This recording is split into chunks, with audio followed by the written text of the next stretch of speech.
I want to show you guys this, alright? So, victory, victory, victory, victory, victory, victory. Is this him? Is this Lagan Sharpshooter No Scope James for all 3 crowns right now? I'm going for the 3 crown. This guy can't be stopped. Someone nerf Lagan Sharpshooter No Scope James. But yeah, so I want to talk to you guys about not just balancing your deck, and I'll talk to you guys about this particular deck also. But let's go ahead and upgrade to level 5 first. I'm going to go get my experience right here. I'm going to upgrade some cards because that's some easy experience as well. So let's go ahead and upgrade, I don't think I can upgrade any of these guys. Let's go ahead and upgrade these little Larrys. So also, I want to make this an educational and fun series for you guys. So like I said before, in all of my previous episodes of my Undefeated Trainer series, if you guys have anything that you want to teach friends who are learning the game for the very first time, go ahead and drop some comments down below. I'll be featuring some of them in a future video, or even if you have viewer questions or challenges, feel free to put that down below also, and I'll try to feature them as well. So one thing before I feature that viewer question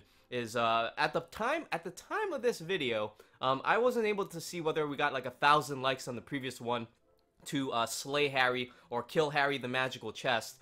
So I'll try to migrate it over. I'll monitor it for now. Either 1,000 likes to slay Harry on this video, or 1,000 comments of hashtag save Harry the magical chest. I think Harry's a really good guy. I mean, I've gotten to know him over the course of a few days, and seems like a really good guy. But if you guys wanna slay Harry, you know, like I said, 1,000 likes. If you guys wanna save Harry, then 1,000 comments. So we'll see what you guys decide on that. It's totally up to you guys.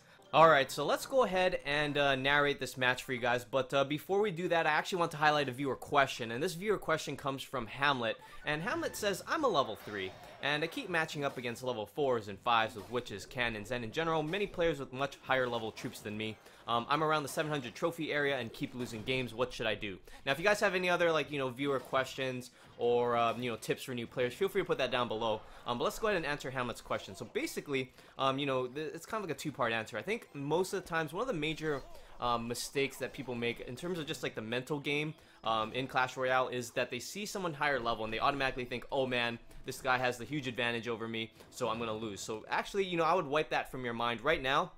This replay is actually very relevant. He's a level 5, and I mean, I notice it. I notice that he's a higher level than me, but I know that, you know, my deployment strategy, you know, hopefully that my knowledge of the cards and the different types of counters that there are out there can help me win the match. Now, if we're equally matched in terms of like skill level and card level, things like that, and even our decks like don't really counter each other, then I'd be a little bit more afraid. But right now, you know, I know that I can kind of outskill a higher level than me. So, you know, even a higher level kind of comes down to around like maybe, you know, one level higher is like maybe a couple hundred hit point difference on some towers, and in the grand scheme of things, sometimes it comes down to like just, you know, small hit points on a tower, but other times, you know, it's either a big win or a big loss. So sometimes levels don't make a difference. Sometimes the levels of the cards make a little bit of a difference, but even so, I would say another counterpoint to that is even though someone has higher level cards than you, you know, a high level skeleton army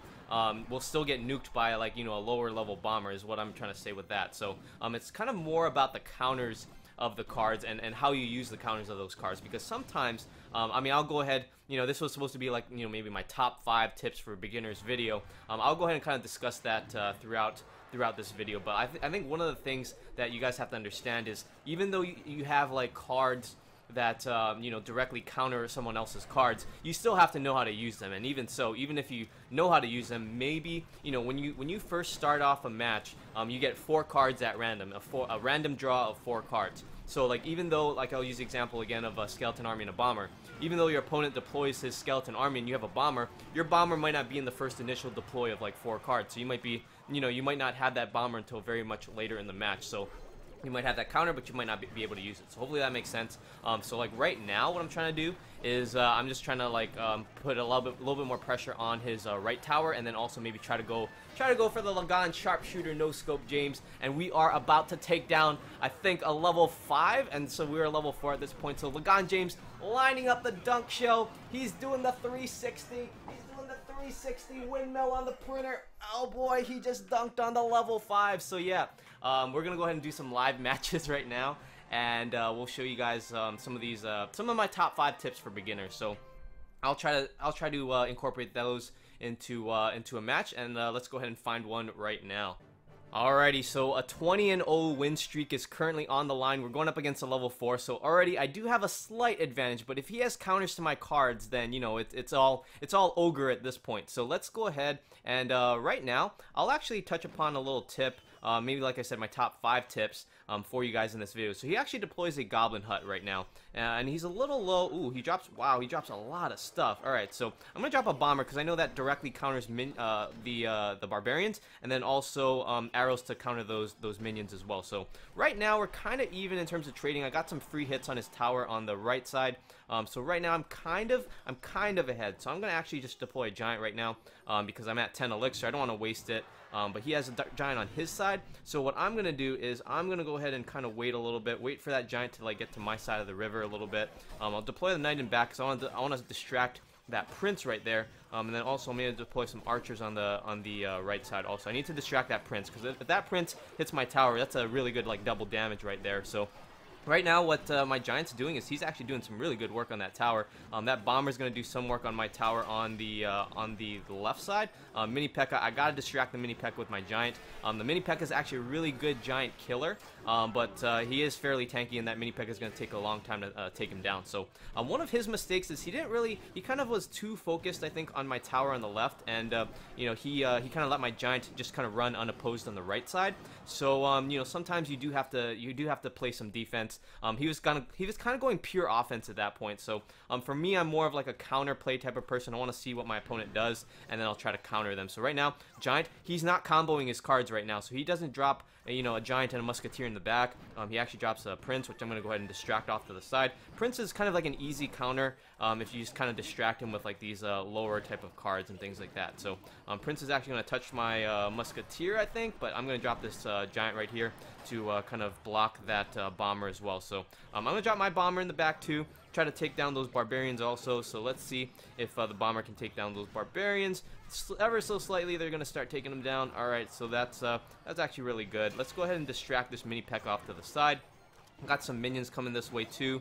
I might drop some arrows, not quite sure yet. Actually, the musketeer can go ahead and take care of those minions, but sometimes I think a common mistake that people make is they don't know what damage their own tower and their own troops can do. Sometimes they just like panic deploy every once in a while their cards. So I could have deployed stuff right there at that point, but I want to save my elixir and kind of keep that elixir advantage on my opponent, and that actually works out fine for me because he's actually going to try to split push me on the left side, and then I had cards to deploy on the left side too.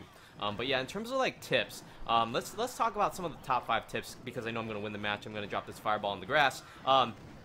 Lagan James, sharpshooter, no scope James. Here we go. So welcome to the Dunk Show, and let's talk about actually like I said, those top 5 tips. So what we have here is the first tip that I'd give you guys that are just starting out. I'm going to do one more match, and hopefully I can do the match and also talk about my first 5 tips. I might try to blitz through them, but if you guys have any follow-up questions, let me know. So the first tip that I'd give you guys in terms of just like a mental game, because part of this is a mental game, is the first mistake people make is this. They call that this card, one card, like card X. They think that one card is OP.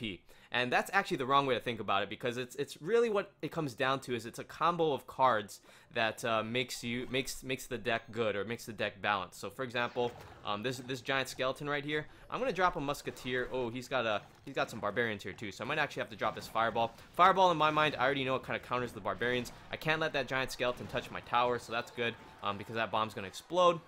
But yeah, it's not one card that's OP, it's how you combo those cards, to be honest, that makes a deck a good deck. So, you know, for example, like I could call a giant overpowered. However, you know, if I use these little 2 elixir goblins, then they can directly counter that giant. So, you know, it's just kind of like a game of like rock paper scissors, if that makes sense. I'm gonna drop this bomber right here. I'm actually gonna drop these arrows too. So let's see if the bomber can actually get some damage on that tower. Maybe that was wasted arrows because the bomber's not gonna do that much damage anyway. But right now I'm just gonna bank that elixir. So the second tip that I'd give you guys to like caution you guys about, just in terms of a mental game, is calling like this deck, whatever deck you find or whatever deck you see is the best. You shouldn't call a deck the best. You know, there are like highs and lows to a deck. Even though this deck currently is undefeated, I'd actually highly recommend you guys kind of check out this deck. But you know, there are highs and lows to a deck. There are weaknesses to every single deck. You know, there are certain cards in the game that will directly counter other cards. So don't get into the trap of thinking one single deck is like the best deck. So I'm going to go ahead and start my counter push right here. In terms of my next tip, probably tip number 3, is just because high-level players are doing it, I will do it too, and that's a mistake. So for example, you know, there's TV Royale, right? So a lot of high-level players are featured on TV Royale, and I highly recommend you guys check them out for deployment strategy purposes. See how they're using certain cards. However, I wouldn't like copy their decks outright. You definitely can, because maybe they know a thing or two about balance, and you definitely can. However, what I would caution you about is at higher levels of gameplay, people carry different types of cards, and certain types of cards work differently at that level too, especially because like maybe they have higher levels of those cards. So what might be working at higher levels might not be working at your lower levels. So for example, if I carried this deck, I mean, I could maybe have some success with it at the higher levels, but it's not, I mean, I'm thinking that there are different types of cards out there at the higher levels that could probably synergize a lot better than some of the other ones, for example. So just know that, like, you know, the higher level players, definitely watch them, definitely take note of like their deployment strategy. However, don't just outright copy their decks without knowing, like, you know, how to deploy their cards and things like that. Because sometimes I've had clanmates say, hey Gon, I copied your deck and I did really well with it. Other times I had clanmates saying, oh, I copied your deck and I lost with it. And it's like, you know, you gotta learn how to deploy those cards effectively. So we're gonna give them the thumbs up right here. And so I think that was tip number 3. Tip number 4 is on the opposite side of calling this card OP. Tip number 4 to you guys is you probably shouldn't say a certain card like sucks or like is terrible, because there's a purpose to every single card. Like for example, you know, let me just talk about one card right now that a lot of people don't like. The Zap card. Let me see if I can get some info on that. Maybe I can't. Alright, so the Zap card, let me just talk about, let's talk about the Zap card. So the Zap card is, it's 2 elixir, and it basically one-shots like goblins, spear goblins, things like that, even skeleton army. And it also has a stun, but sometimes people don't like using it because it doesn't do a whole lot of damage. But the reason why that Zap card is in there is to directly counter and sometimes stun those lower level, those lower cost cards. So don't think that, you know, one card is, you know, terrible by itself. It might be terrible by itself, but again, it's the combo of the cards that matter. Let me see if I can maybe do one more match, and then also kind of deploy or talk about my last tip, which is actually probably one of the best tips I could give you guys, is the fact that I should always deploy a card. So that's also another big mistake. You shouldn't always deploy a card. Like that guy, he's thinking to himself, oh man, I should just deploy that card right now. Probably not, because what I'm going to do is I'm going to drop a Knight. Giant Musketeer is a very effective strategy, but I just countered it right there because, you know, he deployed first, he deployed his Giant, and then I was able to deploy my Stabby Goblins to go ahead and counter that Giant. But more importantly, what I did, and you guys probably should take note of, is the fact that I deployed that Knight by that Musketeer. I effectively just jammed up that Musketeer so it didn't have any coverage, or it basically was vulnerable to my Knight, and then I dropped my Stabby Goblins so then I could take out the Giant. I just took his tower right there. So, I mean, Lagon James going in for the dunk. Should I 360 windmill dunk on this one because we maybe win? Alright, so let's try to focus though. So we're actually pushing him down pretty hard, so I might actually try to go for the 3 actually. Let's see what we can do here. Let's see what we can do here. Look on, sharpshooter, no scope, James for the win. Here comes the fireball. Aw, man. All right, so anyways, shooting the 3. Welcome to the Dunk Show, and hopefully these tips have been helpful for you guys. Like I said, if you guys have any other tips for players that are just starting out the game, you know, if you're teaching a friend, what would you teach them? All right, now before I forget, I want to go ahead and recap my deck for you guys on your screen. So basically, what I've been saying in my prior videos is you guys got to have like a healthy mix of tank cards, range cards, and AoE cards, and you want to have backups for them. And the reason why you want to have backup cards is you never know what your original or what your starting draw of 4 cards at the beginning of the match is going to look like. So you want to always have backup tanks, backup range cards, and things like that. So in terms of my tanks, what I have here is my Knight, I have my Giant, and you can kind of argue that these little stabby goblins are tank cards as well. In terms of my range cards, I have my Musketeer, my Archers, and you can kind of argue that the Bomber is a range splash damage AoE card. And then also for my pure AoE cards, we have Arrows and Fireball. So this is my deck. Like I said, 23-0 with it at levels 3, 4, and now 5, maybe even level 2. But yeah, if you guys have any questions, viewer questions, challenges, things like that, feel free to comment down below. Don't forget to destroy that like button, even though you might be destroying Harry in the process, or comment down below, hashtag save Harry if you want to save Harry. But yeah, don't forget to subscribe. Check out some of my Twitch live streams. I'll leave a link on your screen down